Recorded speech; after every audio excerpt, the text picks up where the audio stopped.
This is Twisted Passages with award-winning author Marie Sutro. Now, let's take a deep dive into the dark world of psychological thrillers and meet the authors who created them. Hello, and welcome to Twisted Passages.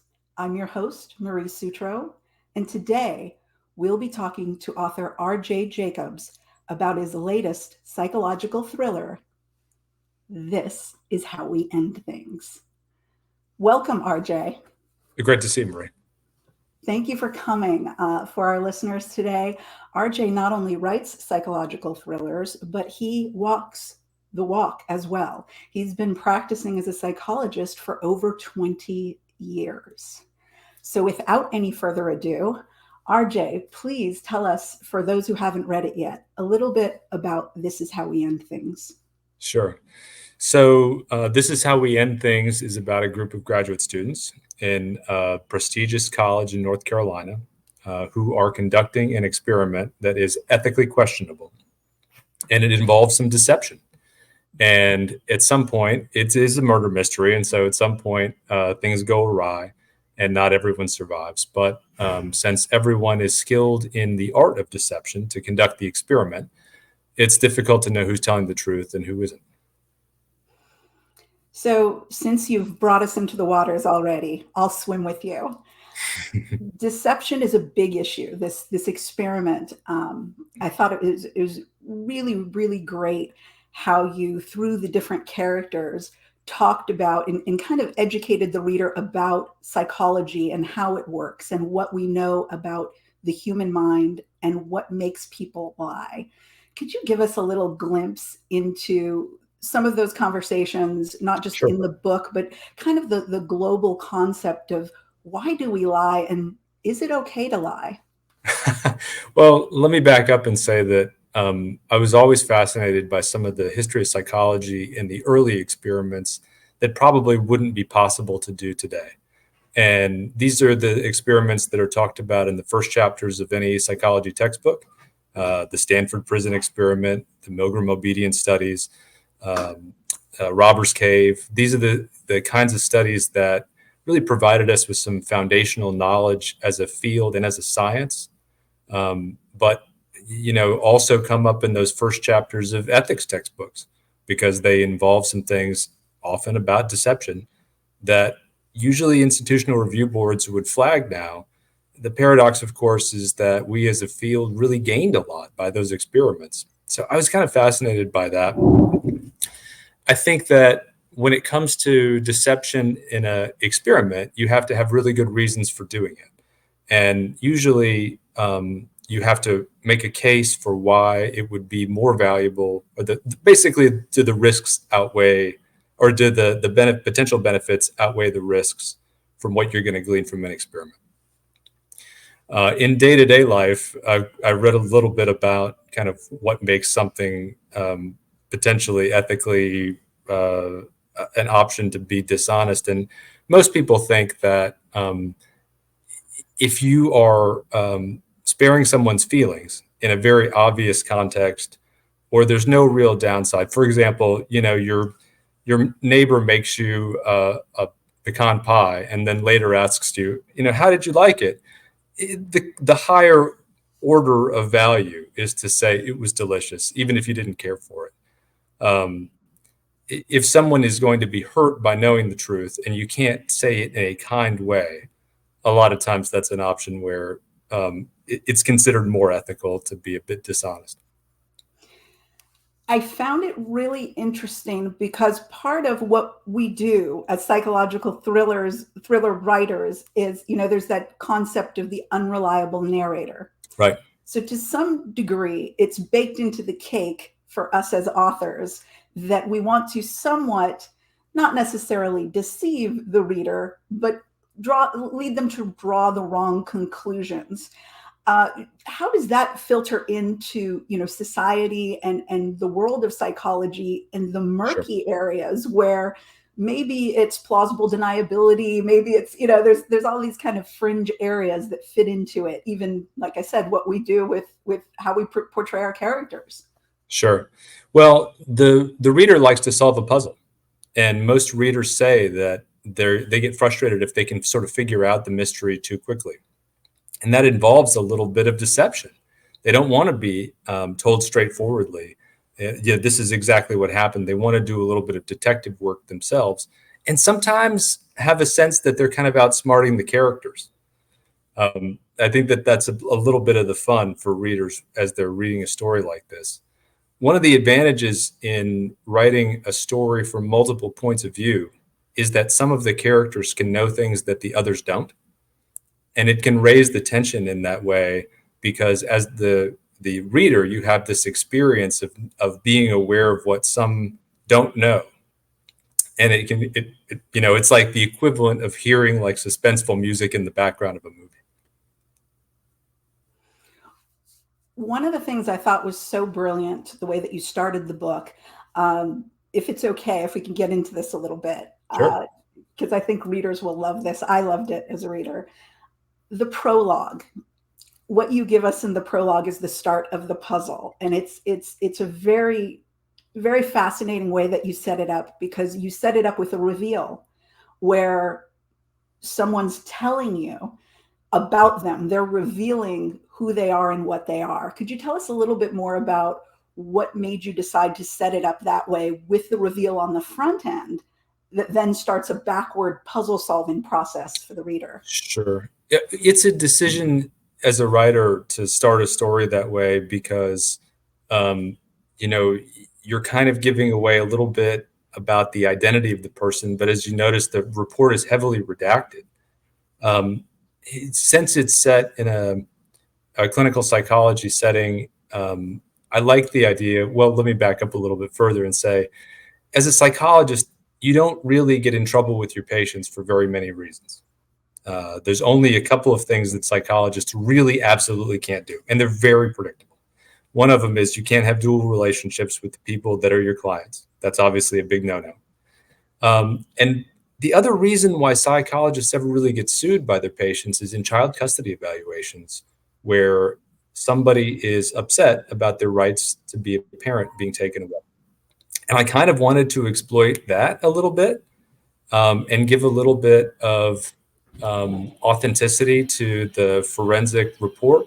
And so a friend of mine who does mostly court cases, I borrowed the template of his report and I wanted it to make it look as authentic as possible. So I just basically took out everything. And then, of course, not to reveal too much, you have to redact pronouns and scratch things out. But if you've ever read one of those reports and seen it redacted, there's a little bit of mysteriousness to it already because you start wondering about what you don't know.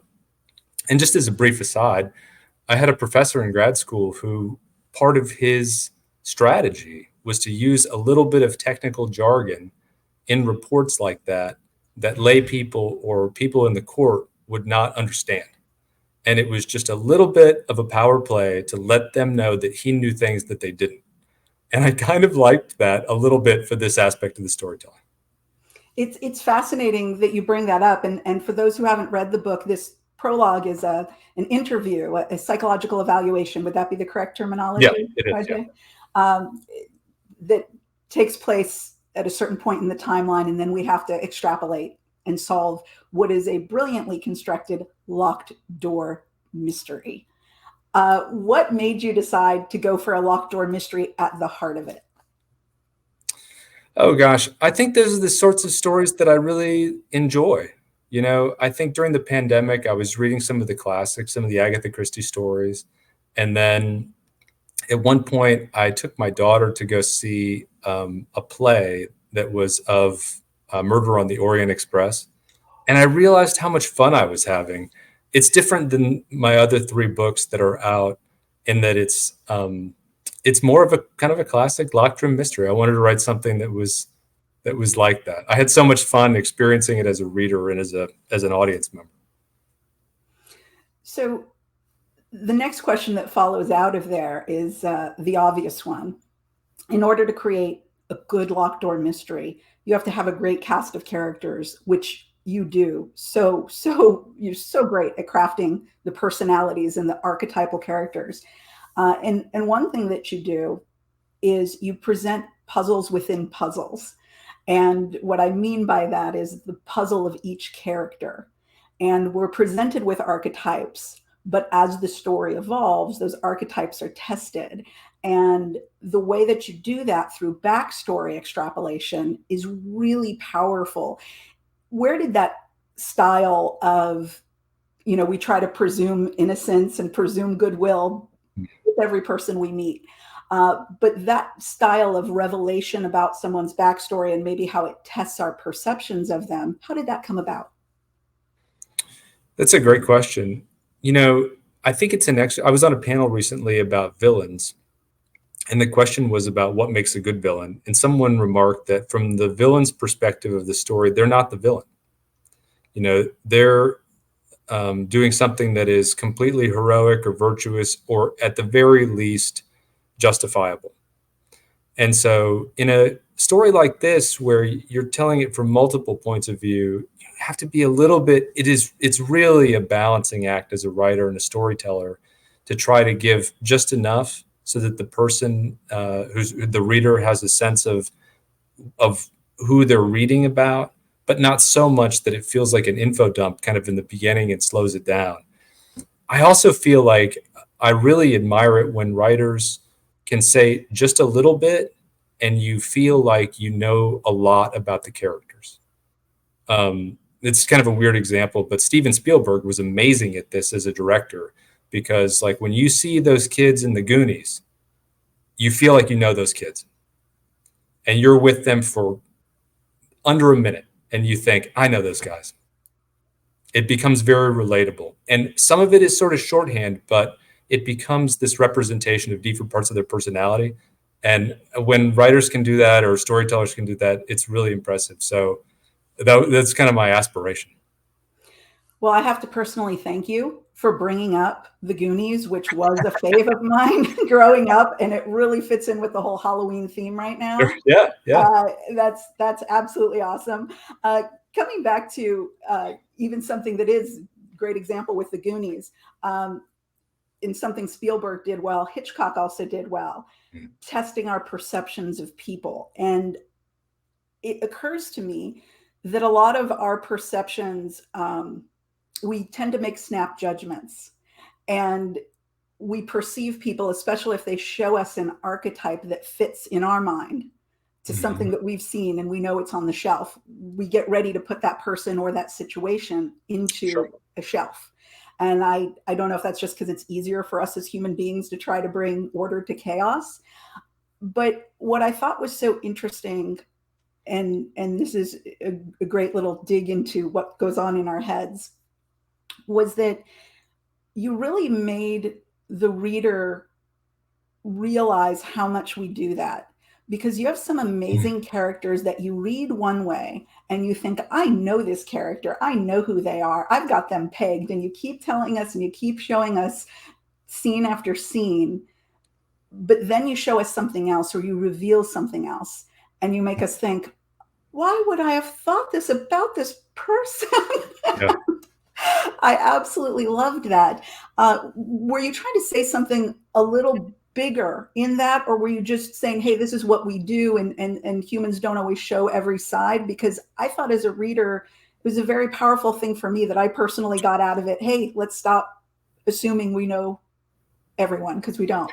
I really appreciate you saying that. And, as I'm kind of thinking back through, there's a couple of characters that come to mind in this story that feels especially true about.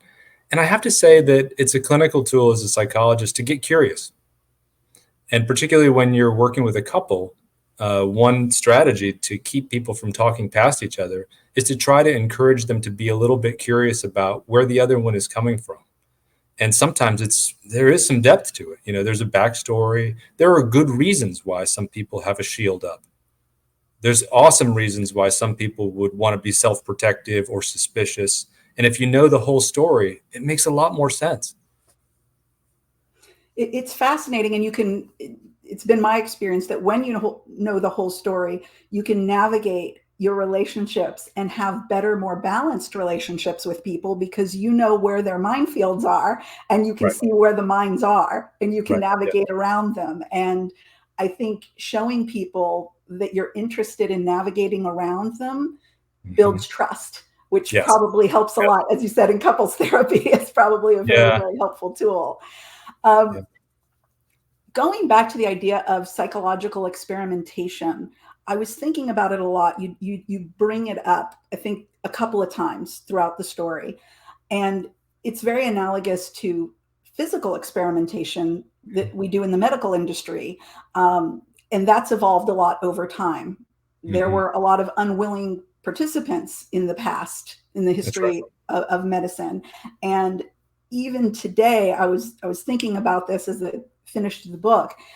It seems like we've kind of morally kicked the ball down the road, so to speak, because now we put people who are in situations, terminally ill patients, who can make decisions about whether they want to take a very risky drug or participate in a risky test or not. But from the psychology standpoint, putting someone in a situation where their back is literally against the wall and they have no other choice, is that giving them a fair choice either? So it's a fascinating kind of a conundrum, I think, that develops, whether it's on the psychological side or the medical field. What are your thoughts about where we are today, and maybe where we could go in terms of balancing how do we go forward, but then how do we respect people in the process? Gosh, that's such a good question. I wish that I had a friend of mine who is a research scientist over. I work across the street from Vanderbilt. I kind of wish I could just like pull her into this conversation, because she would have a lot of insightful things to say about it. I will say that psychology as a science is really young, and you know that it's a young science when you can go to conferences and see people who they have experiments that are in your textbook. And that was a mind-blowing idea for me when I was a grad student, that there's so much opportunity to learn, to make a name for yourself in research, to do meaningful work. There's so much that hasn't been discovered or named, or is continuing to evolve and has yet to be named. This is kind of different than the point that you were making a second ago, but I think that at least in terms of psychological research, it probably has gotten better and better in terms of the ethics and taking the human condition into account. And I remember even when I was doing my dissertation research, the hoops that I had to jump through just to get people to fill out a questionnaire to make sure that there was no way that they were going to be harmed by that, and that they would have an opportunity to learn the results of the study if they chose to.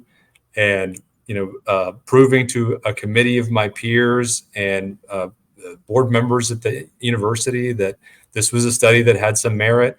And, when you look back on some of the early experiments, it was kind of the Wild West. And I just don't have the perception that it's like that anymore. Well, that is very good to hear.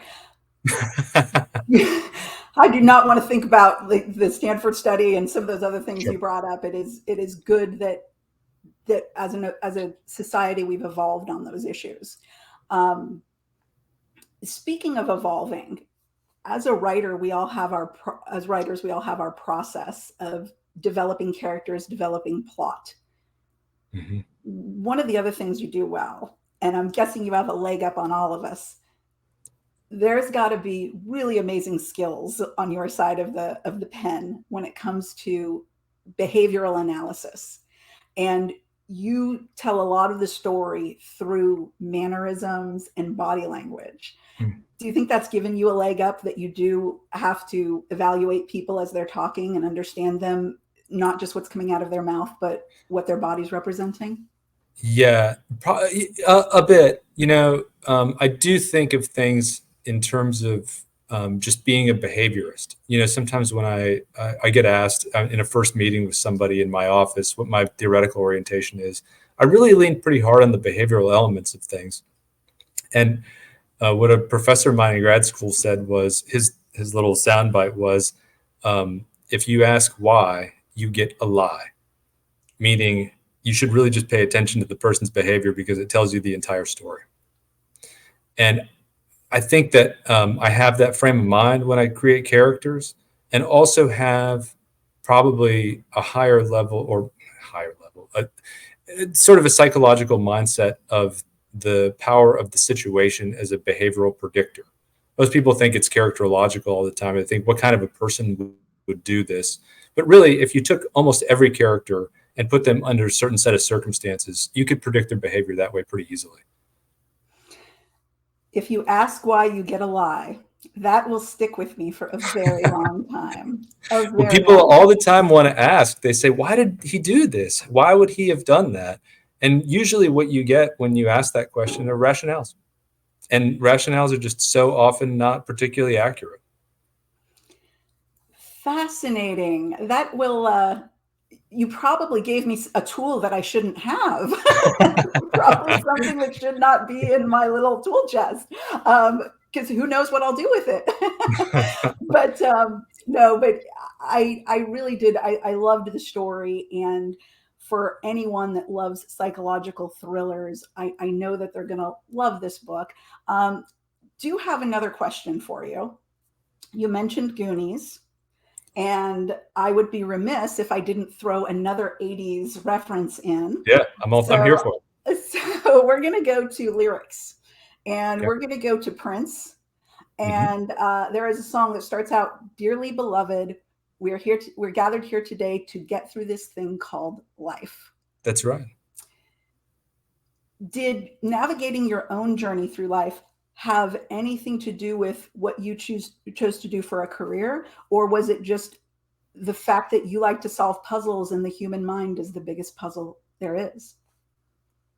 Oh gosh, that's such a great question. I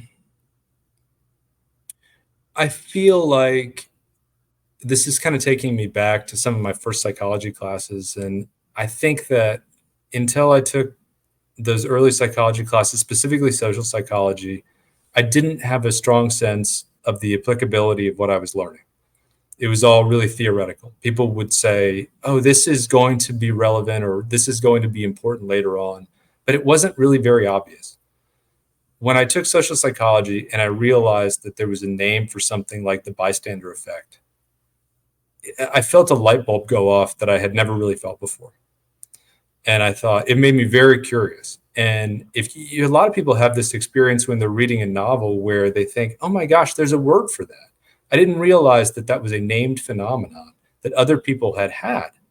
And actually, it's really exciting. It makes you feel a little bit less alone in the world, that you're having an experience that isn't just completely unique, that you have a sense that other people have had a very similar experience. And in fact, there's a name for that whole subset of experiences. I really was excited about that. And it kind of gave me a little bit of the research bug and probably drew me a little further into the field. That's phenomenal. And I think that's maybe a good reason why we read, because we want to relate to other people. Yeah. We want to feel in that unique way that we never can, even if you're sitting in the same room with someone for the next 25 years, you never quite get in someone's head. You never get to quite relate to someone and feel that shared experience the way you do when you read. That's right. It makes you feel, in some ways, this is why people like their favorite author so much, because they think, I have this in common with them. I was reading a book last year, and I remember the book, but I don't want to get the quote wrong, so I won't name it. But one character gave the other one a border collie look. And I could so picture it in my mind, and I could picture a border collie, and it made me smile. I still smile when I think about that description of something, because it's so perfect. It is, and those shared observations are, again, things that unify us. Speaking of our favorite authors, if someone wants to discover you as their favorite new author, or if you already are, what's the best way for people to find you? The easiest, best way is on Instagram. It's RJ Jacobs 75, and it's pretty easy to pull up. Wonderful. Again, thank you so much, RJ, for joining us today. For those of you who want a wonderful psychological thriller that keeps you guessing until the end, pick up This Is How We End Things. Thank you, RJ, and thank you everyone for listening. I hope to see you next time here on Twisted Passages.